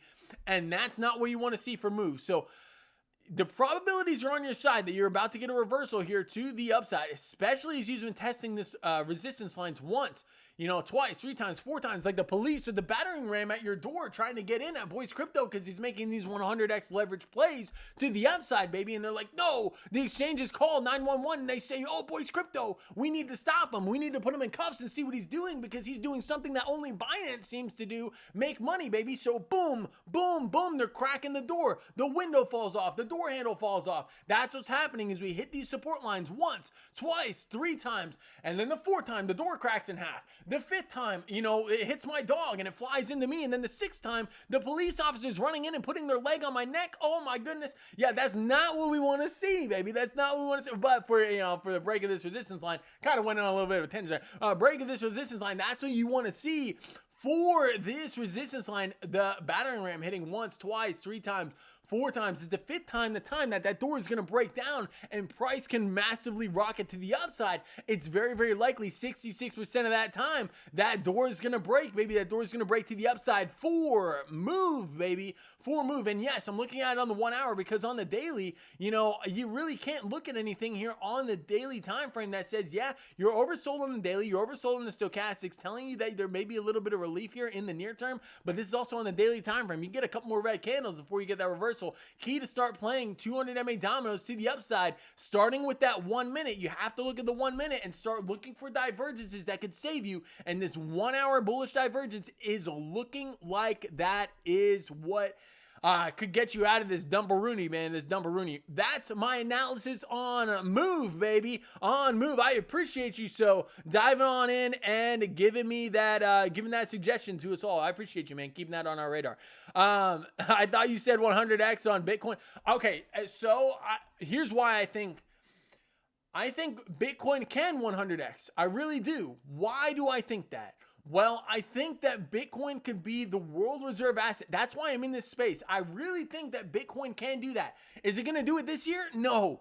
No, man. I think it could take 40, 50, 60 years for it to do that. That's why I hold Bitcoin in my retirement account, because if we do get that kind of price action, that mass institutional adoption, the government start coming in and countries competing over Bitcoin, I think $1 million is on the horizon. I think that could happen. And then from there, like Michael Saylor's target of $13 million a coin, that would put it at that 100x or over a 100x, a $10 million or a what would it be? A $9 million Bitcoin. Do I think that's going to happen this year? No, man. No, absolutely not. 10 years? No way. But I think in 40, 50 years, with the amount of money printing that's been going on, our money supply quadrupled over the past 10 years, man. Quadrupled. It's crazy. That's how much money's been printed. Especially since COVID, we've over doubled our money supply since COVID because we can't stop hitting that printer button. So when I say 100x, is it really going to be 100x? Like, comparatively to how much money's in the system, I think this system that we're built on right now, fiat, is just based off of some dude in a back room that tells us how much our money's worth and if we can print more. If we keep hitting that printer press, right, there's a $1 trillion, Zimbabwe dollar. Could we get that here in the United States? The answer is yes. Argentina, the peso down in Argentina got absolutely wrecked. The average fiat currency lasts 50 years, and we're well over that time frame.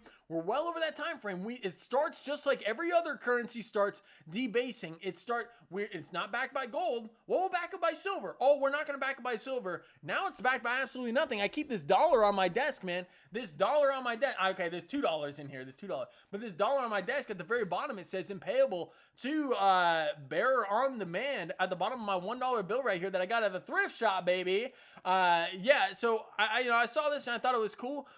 But dollars don't say that anymore because they're not backed by silver. They're not backed by gold. They're backed by nothing. It's monopoly money. And if they keep printing, could we see a 100x Bitcoin? Yeah, sure. But what's the dollar going to be worth in 50, 60 years? Because it's clear. Look in the past 20 years, what happened to the NASDAQ? The NASDAQ in the past, 20 years, since 2001 or 2001, we're at 1,000. We're 18 times bigger in 20 years. So are we going to be another 18 times bigger in 20 years from now? Because that would put us at a what? 18 times 20,000. Is that going to be are we going to be at a $400,000 NQ? That would be the same ratio in the last 20 years. So do I think a 100x on Bitcoin is possible? Yes, if we stick to this money printing craziness in this country and through countries, I'm not talking about just the United States either. Other countries do it too. They print money. This is the first asset that gets that under control. Bitcoin is the first asset that you can't make anymore. That's the beauty of it. And that's why I believe in it with my heart and my soul, baby. And we caught it in early, baby. We caught it early here. We caught it early. I first started buying Bitcoin at $8,000. Caught it early. Do I think it's still early? Yes. I still think this thing's going 100. I really do think it's going to 100x over the next 50, 60 years. I think this thing's going to outperform gold, the S&P 500, and everything. I really do. But that's just speculating, man. That's just speculating. Could something else come out? Absolutely. I have to be open-minded to that, but that's where I got my money. That's where I have my retirement, baby. In Bitcoin, baby. In Bitcoin. But that's what I'm looking at. All right, diving on in. One is Solana. Yes, Solana, absolutely crazy. High volume nodes represent stop losses and limit orders. So, hey, I appreciate the question, man. So, whenever you're looking at this VRVP, let's pull it up on Bitcoin. So, the VRVP is orders that have been in the past, right? So, orders that this does not represent future price action. This represents what has happened in the past. This represents buy and sell orders, right? This high volume node sitting here at about $67,000 represents buy and sell orders. The bulls won out here. Could all those limit orders have been canceled and forgotten about? Yes. The answer is yes.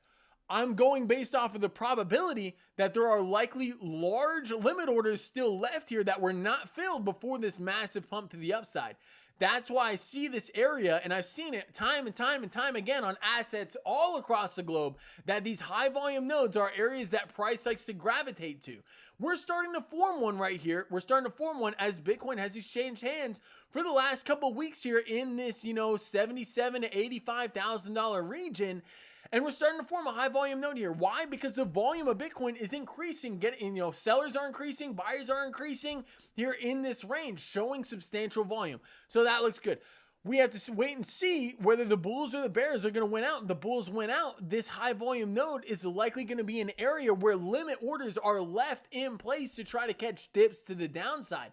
Now, as you zoom in, you got to be careful with the VRVP. You zoom in, right? You're only taking the volume that has happened right here in this range. So that's why sometimes I'm zooming out massively on the chart. So I get a fully updated VRVP based off of the entire range's price action, based off the entire price action of the entire range. Now, if I want to just look at a single range, right, I could just look right here. I could look right here from the pump a lump, baby. could look right here, and I could get the VRVP for just this range of the candles that are shown here on my chart. That's how I view those. It doesn't represent stop losses. It's not a heat map. It's not anything like that. It is just representing where buyers have stepped in the past and where sellers have stepped in the past and who won when there was contention. That's what the VRVP represents. I appreciate the question, man. I appreciate the question. Absolutely. So let's dive on in. Ohm looking like Rune. Yeah, Rune getting absolutely wrecked. You know, Rune had an interesting platform. They were the lending platform based off of Bitcoin and really struggled when they started giving out a lot of loans and Bitcoin started tanking. Then they started to really panic and start to sweat, started selling some of their Bitcoin. It was kind of a disaster for that project. All right. So, Roward, hey, I appreciate you diving on in the chat. The Fed will pull the rug. Hey, yeah, the Fed, the reason it's important to listen to Jerome Powell, right? And, you know, I don't think Jerome Powell spoke the other day. And that's where I got that info. Was it the Fed minutes? Where did Jerome Powell speak? It was just the other day. It was yesterday, right? Yeah, here we go. Yeah, it was April 16th. Yeah, it was yesterday. This was Fed Chair Jerome Powell speaks. This is the most expensive voice in the world. Why? Because it tells you, he will tell you whether we're going to cut rates or, you know, hold rates or increase rates. Whether we're going to print more money, we're going to start, you know, putting more money into the bond market or reinvesting in the debt or anything. He'll tell you where the United States dollars are going when they come back in the government hands. Or if the government says, hey, we're going to print more and put in the circulation. That's why he's the most expensive voice in the world. When we start printing more money, when we start printing a lot of money, then that is really, really good for any kind of risk on asset, anything, Bitcoin, stocks, everything. And what is the perfect example of that? I always love going back to COVID on the NQ. This was a disastrous time for everyone. And I talk about this, right? This, and I could look at it on the chart, right? Because this makes no sense. A dip like that and then a rip to all-time highs, no sense. But here we are, 2020. We turned on the money printer. Fed Chair Jerome Powell came in and we cut interest rates. Everybody who bought a house back in 2020 knows I got a 2.5% interest rate on my home. You did. I got a 2.25 interest rate on my home. We are likely to never see that again. This was a cataclysmic. If we see that again, it will be one of the biggest economic disasters of all time. In my opinion. So where was I during this? I was in the United States Navy, baby. I was in the United States Navy working as a mechanic on the squirrel stuff. Yeah, so that's what we were looking at, baby. That's what we were looking at. We had that dump to the downside. And what happened? Everybody in the military, right? Because we met that income requirement. Everybody in the military just started getting multi-$1,000 checks. Everybody did. I think it was under $150,000 a year or something. You got these checks. What did I do with it? I wasn't struggling. I didn't need that money, right? I was just, I was a 21-year-old dude, 22-year-old dude at that time. Was I? I was a 24-year-old dude, and I was getting these checks and I was like, I'll put it in the market. And that's what I did with all three of them. And that's what all my friends did. That's what everybody I talked to in the military, when I was in the military, what they did with their COVID money was put it in their market. And that's what a lot of people did. Look at what happened in the NASDAQ. We printed money. We turned on that money printer. Everybody started getting these checks. I'll put it in the market. And you know what other people did? They said, I'll put it in my savings account. Well, what happens to your money when it goes in a savings account? The banks are like, they put their money in their savings account. All invested in the market. Yeah, and then it mooned. That's what caused the market to moon to the upside. Isn't it crazy that COVID, the NQ is trading at $6,600, and we are now, we just came off of an all-time high of about $2,200, almost a 4x on the NASDAQ since COVID. That's wild. And that's the result of money printing and why a lot of these stocks are trading at insane price to earnings ratios. All right, that's what I'm looking at. Look at that. Uncle Powell, baby, to turn on the money printer. I totally agree. All right, yeah. So that's what I'm looking at. I'm going to just, so chill, dude. Turn my name to Sin Nasty Kid. All right. We're going to take a look at Ohm, baby. We took a look at Ohm. We want to look at Rune. We'll take a quick peek at Rune. Let's take a quick peek at Rune. Rune probably looking a lot like Ohm. Yeah, that disaster. This is a disaster, man. Yeah, this thing's absolutely getting wrecked. And it will continue to get wrecked as Bitcoin continues to struggle. Bitcoin is trading sideways. So has Rune over the past, couple weeks. But the lending platform of Rune is definitely struggling. Not something I want to get behind right now.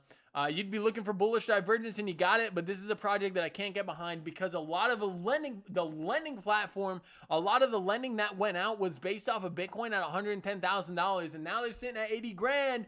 And those people, the people who got those loans are sitting immaculately because like, wow, I don't need to pay back as much for my loan. Honestly, they made money taking out loans from Rune on an asset.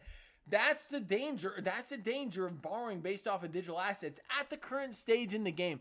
I wouldn't be touching Rune, man. I wouldn't be touching Rune. Hey, so I'm sorry, man. I'm sorry. I try to keep up with the chat the best I can, brother. I try. I promise. Much love, brother. Much love. All right, but Rune, yeah, I can't really get behind this as a trade. You'd be looking for 200 MA dominoes to the upside, but not something I'm going to get behind. Not while Bitcoin's trading sideways and you're betting that Bitcoin's going to go up, and we're open-minded that it could go down. If Bitcoin goes down, Rune's going to go to the depths. Why? Because it lent out a ton of Bitcoin back here in December when we were trading at the $108,000, $110,000 region, and now the protocol won't make any money until you break the all-time highs for Bitcoin. But that's what I'm looking at, baby. That's what I am looking at. So you're trolling, bro. You're trolling. Okay. But yeah, that's what I'm looking at. The VRVP, man. I'm trying to make sure. I'm trying to make sure CoffeeZilla exposed. Yeah, his BS. And you can tell he was chasing his tail. Yeah. Oh, that's the guy who did the interview. I think that's the guy that did the interview, was it not? Yeah. Crazy. All right. TAI from MH. Yeah, we'll dive on into that. Trump created the Bitcoin reserve for a reason. I totally agree. So what makes you think that Bitcoin will stand through all the regulations? My pessimistic brain tells me the government will make another universal monetary service that they have full control over. I agree with you. So, but that's the beauty of Bitcoin. It can't be controlled by the government. I can put my ledger in my pocket and fly to any country in the world right now and have my money, have my asset. You can't even enter the United States with more than 10 grand. You can't do it. They'll be like, you got to declare that. You got to pay taxes on it. You got to, that yada, yada. That's crazy. Yes, they can create something like that, but if the government has control over it like they do right now, they haven't been responsible with currencies in the past. Look at this. And gold's a perfect example. The dollar used to be backed by gold back here. Way back in the day. For all my elderly out there that have been watching, this is crazy. Back here, gold used to trade at $35 an ounce when it was based off the dollar, baby. And to rip to the upside, what happened? We debased from the dollar. And, gold went on an absolute moonshot. Why? Because we had to print money. Why do we have to print massive amounts of money? 1970s, 1977, any history buffs in there? For any reason under the sun?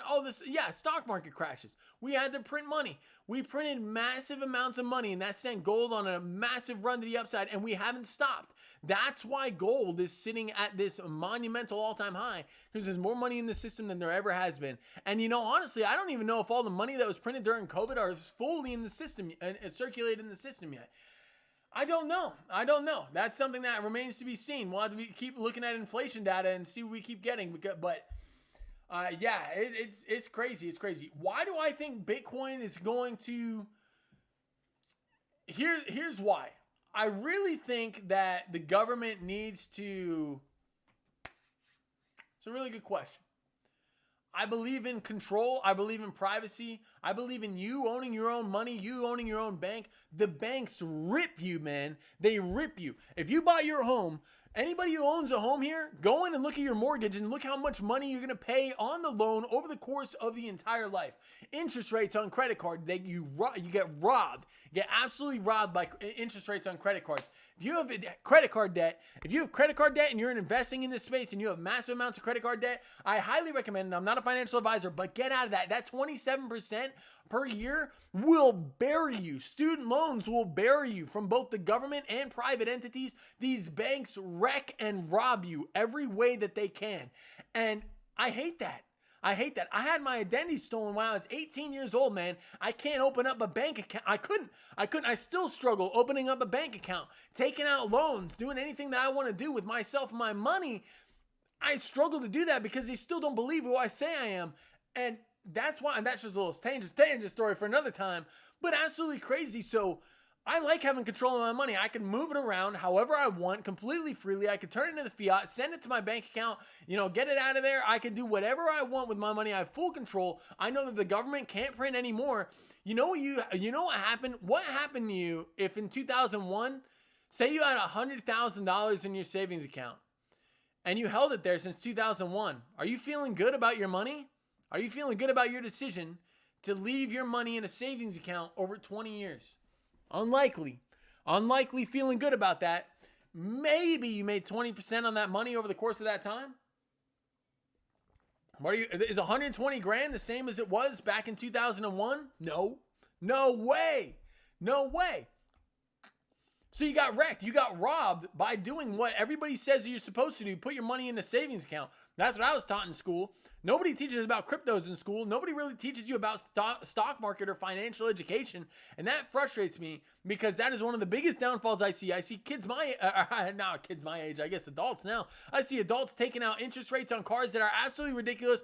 I just took out a loan on a car, $0 down, $500 a month for the rest of my life. What are you doing? Like, it's crazy. The financial education that is in this country right now, it's crazy. And the banks, they shill and they're like, yeah, come on in. I'll loan you a ton of money. You don't even have to put in any money down today. They're scamming people out of a ton of money, man. So I think Bitcoin's the way to get away from that. I think the government putting that, strategic reserve, I think that is really speculative, really awesome. And the United States did it, so a lot of other countries are likely to follow. We start having a war over supply. You know what's beautiful about that? You can't print anymore. And there's a straight mining schedule, and mining is getting increasingly more difficult. Kind of crazy to see. But that's what I'm looking at, man. Whenever I'm looking at speculative assets, I love Bitcoin because I think it really is the money that breaks the people away from the government. It's just something I love, man. It's just something I love. And, some people are going to be like, that's ridiculous. That's never going to happen. It used to trade at 10 cents and you're looking at an almost $100,000 asset. There's never been a better performing asset in history. And there's never been a better performing asset in history. And I think that's going to continue to milk to fruition into the future, man. I really do. I see this as being a really real turnaround, and this being potentially one of the next big financial, I guess, the financial industrial revolution, getting away from dollar debasement. I'm tired of being robbed, and so is everybody else, seeing increased prices in the grocery store and your dollar not going as far. Bitcoin solves that. You could argue that gold solves that, but eventually we're going to be going to space, mining on asteroids. Like Elon Musk said, there's enough gold on this one asteroid to make everybody in the planet a billionaire. That's not what I'm looking for. Bitcoin is that one thing that I think there's only 21 million of them. And I'll say this, I have my piece of the pie. Do you guys have yours? Does anybody have yours? Yeah, I have my piece of the pie. Nobody's taking my piece of the pie. And when there's slivers of pieces of pie left and that supply shock, the supply on exchanges is sitting at an all-time low. When this supply shock hits, and I believe it will, I think that's when Bitcoin's really going to pick up steam and people are really going to start hoarding onto it, like gold or precious metals or diamonds or anything else that you hold on to very, very tight and dearly. That's just my little, that's my backing. Yeah, dollars backed by people's faith. I totally agree. If you guys never did any research on the BRICS, there's a huge movement over between Russia and China, Britain, Russia, India, China, Syria. Maybe. Yeah, trying to debase the dollar as the world reserve currency. You know what that would do to our economy? It would annihilate it. What would it do for Bitcoin? I don't know. So you have to acknowledge those kind of things, that why are those other countries trying to debase the dollar? Because we can't stop printing it. Why would we use a world reserve currency on something that is constantly on the money printer? All right, that's my rant, man. But that's kind of why I believe in Bitcoin in a nutshell. All right, going back up to MH, let's go on into TAI, baby. TAI. Let's go into TARS AI, right? TAI? I think. TARS protocol, yeah. TARS protocol on next Mexi. Goodness. Yeah. Not looking good. All right, so yeah, you got to start playing 200 MA to the upside. 200 MA. Why does this look like this? Futures. Oh man, I love looking at futures charts. It's a lot clearer. Still a little choppy here. But yeah, on the 15-minute time frame, you're you're cracking above that 200 MA. If you're looking for a scalp, this would be where I'd be very interested in getting into like a little bit of a scalp or Rooney position. You do have a very nice upward sloping support line, while you do have this upward sloping resistance line as well. So I'd be looking at this. This looks like a little bit of a rise and wedge or Rooney, baby. A low rise or wedge or Rooney. These do break down a lot of times, but when they break out to the upside, they break out pretty parabolically. The RSI, the stochastic RSI is reset. You're sitting just above fair value here at about 70 or at about 60 for the RSI. And the RSI, you want to see this curve around and get that pump to the upside. You're cracking the 15, so the odds of coming up to the 30 are relatively high. That gives me hope here that TARS AI can move further to the upside, but on the daily, man, and I would be looking for a scalp, but on the daily, oh my goodness, you're in a constant downtrend, man. You're in a constant downtrend. You are getting a little bit of a rounding. I will say that. You're heavily oversold on the daily. Very likely that you do get some kind of a squeeze event, and this is what I'm talking about. Look right here. Look what happened for TARS AI. When you have these, these massive moves to the downside, the squeeze events to the upside can be monumentally massive. Look at that crazy dip on February 3rd, the biggest liquidation event in crypto history. But yeah, that's what I'm looking at for TARS AI, baby. TARS AI protocol, or TARS protocol, looking okay, breaking above that 15-minute 200 MA. You want to see that hold in the 21 cross to 200 and move into price action as you get that pump to the upside. That's what I'd be looking at for TARS as you go into the night here on the 15-minute time frame. If you're a scalperoonie trader, baby, if you're a scalperoonie trader, this would be a juicy setup that I'd be looking at. Long ideas, sticking above the 15-minute 200 MA. You could put a stop below that low. If you're a very high leverage trader, you could look at taking advantage of a big move to the upside, and you can even look at shorts here if you think this is going to dump to the downside, which rising wedges do fall to the downside, 60 two-thirds of the time. So you can even look at a short position here, one side or the other. But what is the key? What is the key regardless of what side you take? It's risk management, man. It's risk management. Always go 2 to 1, 1.5 to 1 at the minimum. I like 2 to 1, 3 to 1 trades, and that's what's going to make you a successful trader over the long haul. If you do get those kind of all you gotta do is hit 1 of 3 of these trades to break even, and then you're playing with free money at that point. That's what you're looking at. Risk management, baby, the key to any kind of trading strategy. 15-minute time frame looking okay here for TARS AI, for TARS protocol, baby. That's what I'm looking at. All right, everybody, diving on in. Epic Catch is your favorite. Oh yeah, so I hope that answers your question, man. I hope that answers your question about why I love Bitcoin. Just in a little bit of a nutshell. All right, diving on in. Dollars backed by the people's faith. Totally agree, MH. Yeah, how do you think are left for new crypto buyers since Trump won the election? That's a good point, Sinesti Kid. That's true. A lot of people are in and got in on that news, and they got absolutely, do people take profits? Who's taking profits? So the ETF outflows versus inflows, it's kind of crazy. Like the Ethereum inflows are outflows are increasing, but price is still struggling. It's interesting. You bring up an interesting point, man. I totally agree. I don't think it's going to be I think that was a buy the rumor, sell the news event, and the charts agree. But I would argue that was one of the biggest bullish news catalysts for crypto. And what's crazy is the U.S. isn't buying anything. That's what's also crazy. The U.S., the crypto task force was tasked hey, or the Secretary of the Treasury was tasked, hey, how do we, I think it was the Secretary of the Treasury, I'll dive into it, but they said, hey, we want to figure out a way to accumulate more Bitcoin without putting a strain on the taxpayer. That's great news. Did we do that? Did we start buying Bitcoin yet? No, we're just not selling the stuff that we've gotten from Silk Road. So we haven't started that buying process yet. And that is very, very true. Are we going to start that buying process? We'll have to see. State after state after state, a lot of states coming in and saying, yeah, we're going to do the Bitcoin reserve just like the United States, and we're going to start accumulating it. Texas doing it. Florida just did it, I believe, yesterday. A lot of states doing it independently. That could lead to a massive supply shock. Big governments, not just federal, but state governments getting involved as well. And where are they going to be looking at getting in? I don't know. Where do the states see fair value for Bitcoin is? Is it now? Are they thinking 68,000? They want to get into the best prices as possible too. They're not just going to buy into this market. I don't know. Are they going to take a sailor strategy where they just don't care about price and they're just going to start diving on in? Remains to be seen. Very interesting point though, Nasty Kid. Very interesting point, brother. I appreciate you diving on in.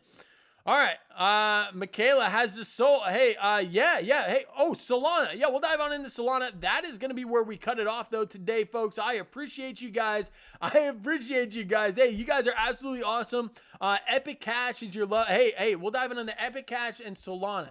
Epic Cash. Is Epic Cash a coin? I don't even know. Epic Chain, Epic Cash. Let's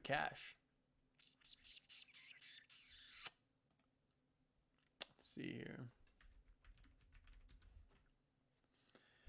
Epic Cash, man. If Epic Cash was a coin, maybe I missed something in the chat, but if Epic Cash was a coin, definitely reach out. Let me know. All right, so we're going to go over Solana first. Solana on perpetuals, baby. So Solana. Wow, what a rebound for Solana. Solana bouncing off of that key area that we had here on the charts, that $94 level. Zooming on out of the VRVP, that was a key area this high volume node had to hold, and it did. You got that bounce here, and you're coming up and testing the macro high volume node that's sitting at about $145. That looks good for Solana. Let's get this out of here because Solana's getting a little bit of a bounce-a-rooney. You're still in. We acknowledge we're still in a lower high, lower low. Lower high, lower low. We are still at a lower high. In a lower high scenario, with that being said, you're trading above the high volume node here, sitting at about $1.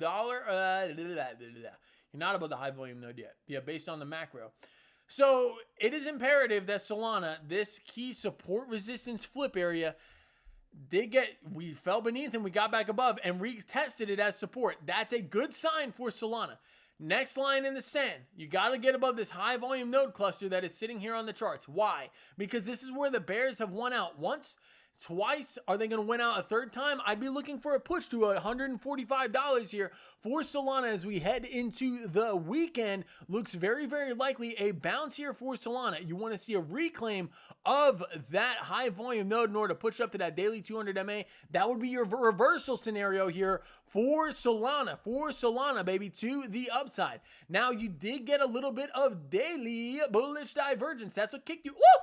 Daily bullish divergence. That's what kicked you up to the upside here for Solana, suggesting as we have this swing down on price action here, while we have this swing across in the RSI, that is bullish divergence here on Solana. It's Class B bullish divergence, swing across while we have that swing down in price action, suggesting that we're likely to crack this $147 level before we crack this $95 level. I will say this, we did a bullish divergence back here and it did not come to fruition. We got a reaction, but we did not crack that high before we cracked this low. We dumped to the downside and now we got a new set. So we'll see if this set could be what pushes Solana back to the upside and gap us up here in the VRVP to test that daily 200 SMA that's sitting at about $180.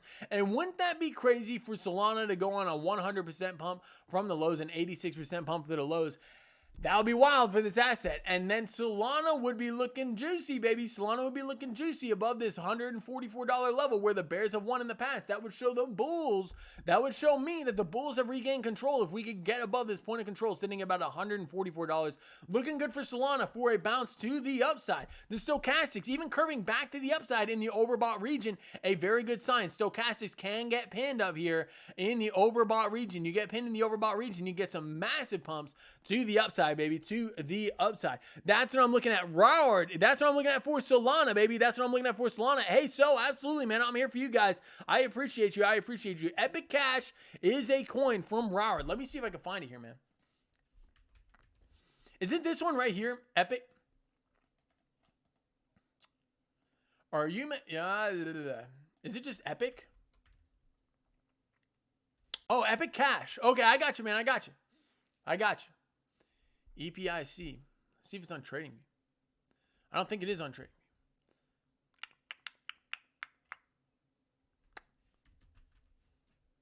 Ah, here it is. Yeah, it is, man. All right. Here we go. I got you. Sometimes it takes me a little bit to find some of these things. All right, here we go. All right, so Epic Cash on the daily, looking like a lot of the altcoins. Can't lie. Like this, yeah, it's struggling. So are a lot of the other altcoins. Struggling. Okay, let's look at the 4 hour and give us a little more data. Wow, what a nasty dump to the downside you did have here. About a 30% dump to the downside on a 4 hour candle. That was pretty wild. But you do have some monumental moves here in the charts here for this asset. Pretty wild. But here's where it gets juicy. You are sitting at a high volume node area right here on the charts based off of the trading view on CoinEx right here. The only chart that I'm really seeing... Epic Cash, baby. The only chart that I'm seeing here on TradingView, and I love TradingView, so I'm gonna stick with this, brother. But yeah, this is looking good. Why do I say it's looking good? You're coming up to the 4-hour 200 SMA. Oh! You're coming up to the 4-hour 200 SMA. When you get above the 4-hour 200 SMA, it leads to massive pumps to the upside. This was very brief, and we did fall below. I do acknowledge that. But that 4-hour 200 SMA is going to be your key line in the sand. Not only is it your 4-hour 200 SMA, but a lot of your 200 SMAs on the 1, the 2, the 3, the 4 are all getting very, very tight in this range and flattening out. When 200 MAs flatten out, it is looking very, very good for a reversal, right? If this was flipped upside down, I wouldn't be long in this right now. Not with the 200 MA flattening and us testing it on multiple time frames. You start dumping, you could dump fast, and that's inverted, right? And that would lead to a massive pump to the upside. It's looking okay. It's looking okay. A newer coin here on CoinX. I do acknowledge that. Where is, how old is this? Oh, it's a pretty old coin. No, it's not. Is it? Yeah, it is. Yeah, this is from 2020. Yeah, wow, this is crazy. Isn't it crazy that this asset used to trade at $6.30? Wow. So yeah, ranked 1,158. So you're not going to see it on bubbles, but Epic Cash looks okay for a reversal. But you want to start closing. I would wait for a full candle body closure above your 1, 2, 3, or 4-hour 200 SMA and use that as my Use that as my basis if I am going to take a long. If you wanted to get into a short right now, you can use this prior high as a stop loss there. You break that prior high. Once you break above all these 200 MAs, you're likely to go on a moonshot to the upside, and that will be a wash from a short scenario.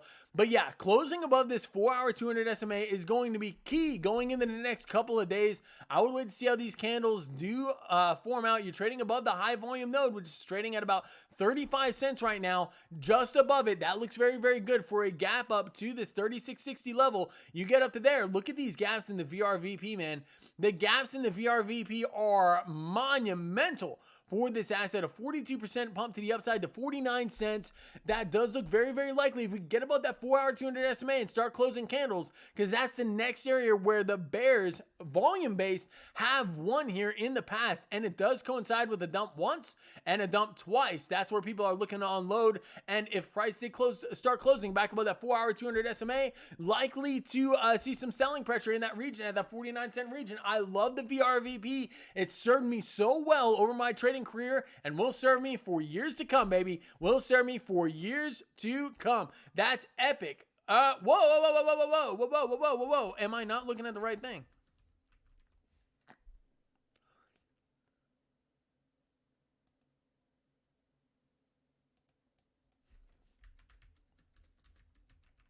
I think I'm looking at the right thing, am I not? On CoinX. Or is this still Epic? Yeah, this is Epic. This is Epic Cash. Yeah, that's it. Okay, cool. I was looking at the right thing. I was like, what in the world? Why is it saying Epic up here? But it's the same ticker. Okay, cool. Totally get it. But yeah, that's what I'm looking at. That's what I'm looking at. I would wait for that 4-hour full candle body close above the 200 SMA. You put a stop below the lows, and that looks like a very juicy, at least 2-to-1 risk-reward ratio trade, man. So you start getting full body, candle body close. Even if it's an indecision doji, it is what it is. But you could keep that 4-hour 200 SMA as your stop area, and then you'd have the 1, the 2, the 3, the 4-hour 200 SMA keeping you steady there on the macro. And then you could start going up, and you can be like looking at targets. Well, I would start targeting these high volume nodes that are sitting up here where sellers have stepped in before. Sellers have not stepped in these areas here. Not in the past. Not much. Well, okay, you could say they did here. But I'd be looking to go up to this high volume node sitting at about 48 cents. That's a 2.33 to 1 risk reward ratio, looking very good once price does get out there. If you want to take a little bit more of an initiative and say, hey, boys, crypto, we're going to break above the 200 MAs, you could go in now for almost a 4-to-1 risk reward ratio trade. But I can never do that because that 200 MA is going to serve as resistance until it is proven otherwise. That's what I'm looking at here for Epic Cash, everybody. Everyone, thank you. Thank you for diving on into the stream with me today. I appreciate it. And just a recommendation for the stream, try putting the chat into the stream. Easier for engagement. Easier for engagement, show. Try putting the chat into the stream. Easier for engagement. You're talking about like on the side of my screen. I'm still new to, so, okay, I've been streaming for a couple months, but I'm still working on the YouTube's integration. So right now I stream on OBX, right? You can see a million of me here. I think you guys can see that. But yeah, on YouTube, whenever I'm pulling this up, I get this, oh, whoa, you can see me. Okay, so I want to see this here on my screen. Wow, that's kind of weird. I want to see this here on my screen so I can see it without looking down my phone. Because right now I'm using my phone as, you know, my chat. So that's what I'm looking at. That's what I'm looking at. I appreciate you, man. I will definitely dive on into that. I think it would be really, really cool to have it here on the side. But I will look at that. I want that to interfere with the charts, though. So I'll play with it. I'll play with it. I appreciate the suggestion, man. I appreciate you. Hey, PMG, Corey, what's going on? We got your shirt on the way, brother. The Merch Monday headed your way. PMG, Corey, I appreciate you. I appreciate you. And I don't even know, did we do a merch? I don't think we did a Merch Monday giveaway. We did not do a Merch Monday giveaway on Monday.